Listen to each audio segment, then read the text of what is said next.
Howdy y'all, this is Ethan Bonreal back at it again, giving you that gay shit you love while jumping into another run of Heroes of Hammerwatch. So, you might be able to tell from looking at my town that I have progressed in the game a good bit since the last time I recorded this, because I have been playing the ever-living shit out of this game because I love it a lot. So, the biggest sign that I've improved is basically this giant-ass statue in the center of our town that is dedicated to the gay gods, and before every run we are going to pay tribute to these gods in order to ask them to bless our run. So first we're going to give some money in tribute. There we go. Oh shit, something horrible happened. Alright, well we're going to try doing it again. Something great happened, and something great happened again. So basically you can pay tribute at the start of each of your runs at this fountain, and the fountain will provide blessings. The first blessing that we got was something horrible happened, which isn't good, but I'm not too bothered about it. And then we got two great blessings, so thumbs up. The blessings basically manifest in random ways throughout your journey. Sometimes they make it so that certain traps won't deactivate, and it basically makes loot inaccessible, or other times it just makes it so more enemies spawn, or alternatively, if it's a good blessing, it will make it so that you get even more money on your run, which is basically the name of the game, so that's pretty handy.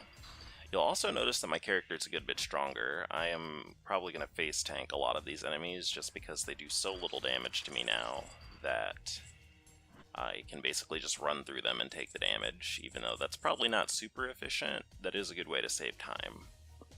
But anyway, I have talked about the game as much as I feel like talking about, and I have a topic for today. So, if you're wondering about my creative process, sometimes I give myself inspiration for commentary just by listening to music.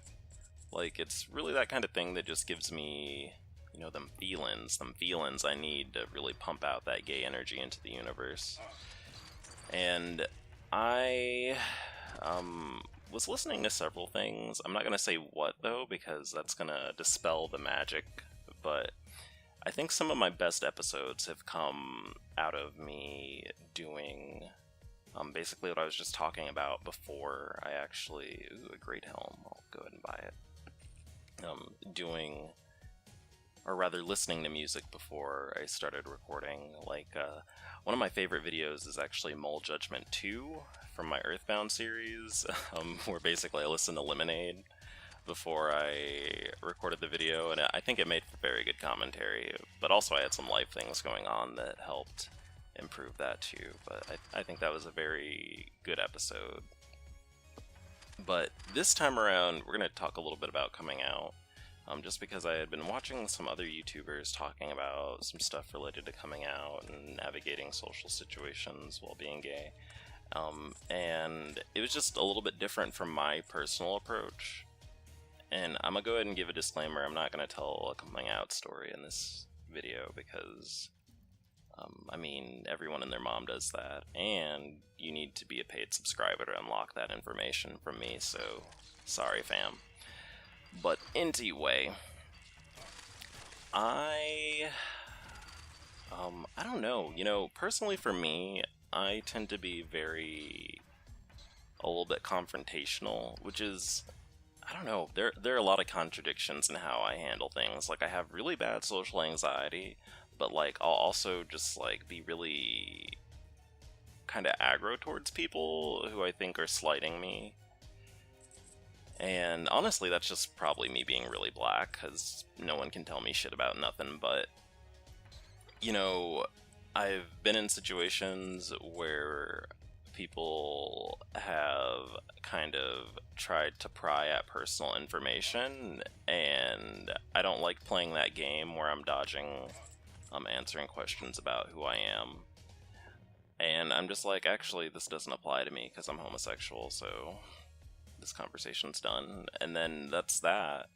And I know that that's not necessarily practical for everyone, but for me personally, I basically just do kind of an appraisal of what's going on with people that I'm around. Like, to be real, like, 99% of the people I interact with ain't got any sort of hands, so it's like, I'm not really afraid of anyone that I work with or that I interact with on a day-to-day basis. Like, there's some people where I'm like, okay, maybe I need to not say something because they look like they would try to eat my face or something, but other times I'm just like, this is who I am and this is what I do, and you can get into it, Miss Thing, because that's really just my attitude towards things.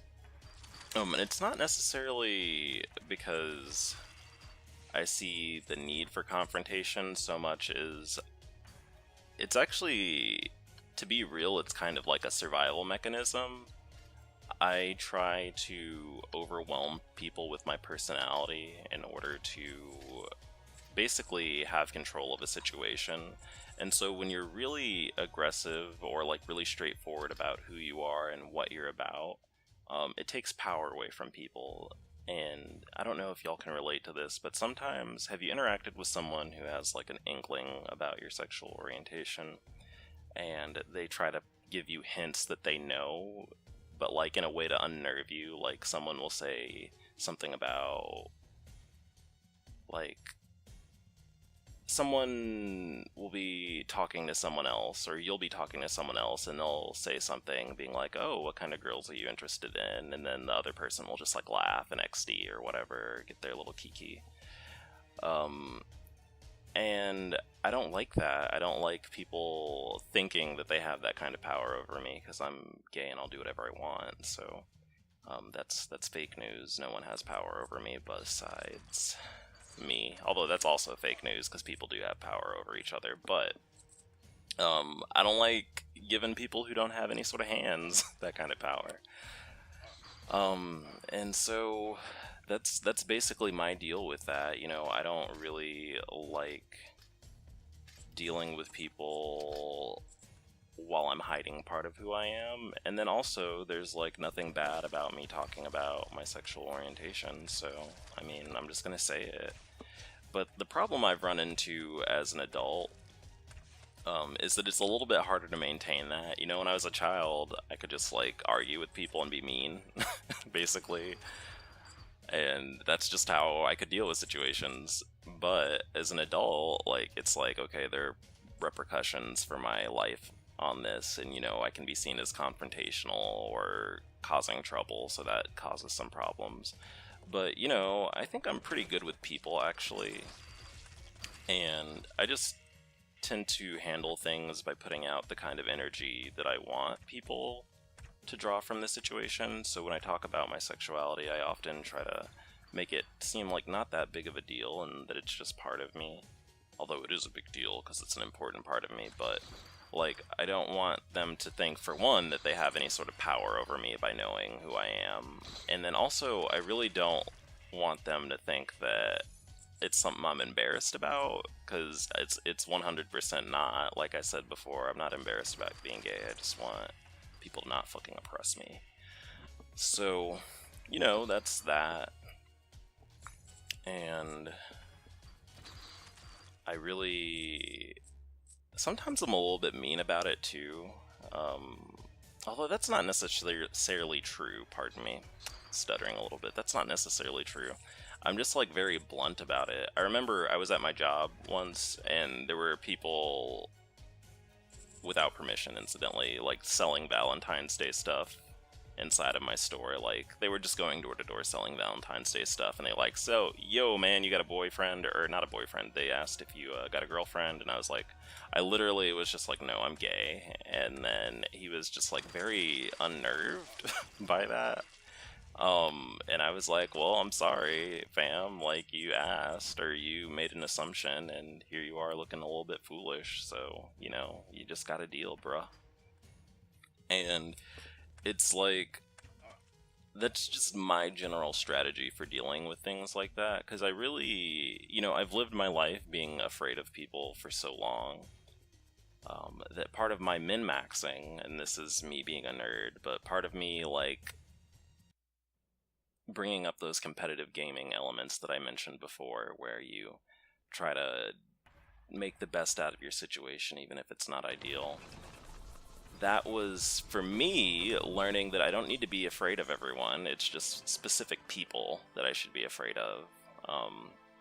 And that was like a really big point of growth for me, because I think that, you know, a lot of gay people live their life kind of, hey, a shop, let's get these gauntlets. The Journeyman set is actually pretty good, but at the same time, so is the Apothecary set. Yeah, we're probably just going to do that. Let's do it. So the Journeyman set is actually one of the good lower tiers of items that you can find. It goes ahead and gives you... Can you tell I forgot what I was talking about? My brain was trying to grapple onto two subjects at the same time. But it gives you a pretty substantial defensive increase, and it is pretty easy to find early in the game. So if you see it, I recommend grabbing it, especially if you're playing as the squishier classes, because you really don't lose anything out of getting it. It just makes the run a good bit easier. But, oh shit, we're murdering the shit out of these kids. There we go, get fucked, nerds. But like I was saying, you know, I don't know what I was talking about before this, Mom. I'm sorry, I failed you. That's so embarrassing. I mean, I have ADD and I do my Let's Plays like it, so y'all are gonna have to just get into it if you're new here. Oh shit, the button's stuck. So that's one of the bad things that can happen if you get a negative Fountain Blessing. The buttons on this stage will get stuck and you won't be able to unlock the prison cells, or the jail cells in this level. And the jail cells contain most of the items that are on the map, so we're kind of just out of luck here. But that's fine, honestly. This will still be a pretty solid run. I especially know that because I'm actually post-commentating. Spoilers. I originally live commentated this, but I thought it sounded a little bit corny, and I just wasn't feeling it, and I was having my LP ears blocked, so I changed my mind and decided to just post-commentate it after I recorded the entire run. That way I could break this up into several videos. But anyway,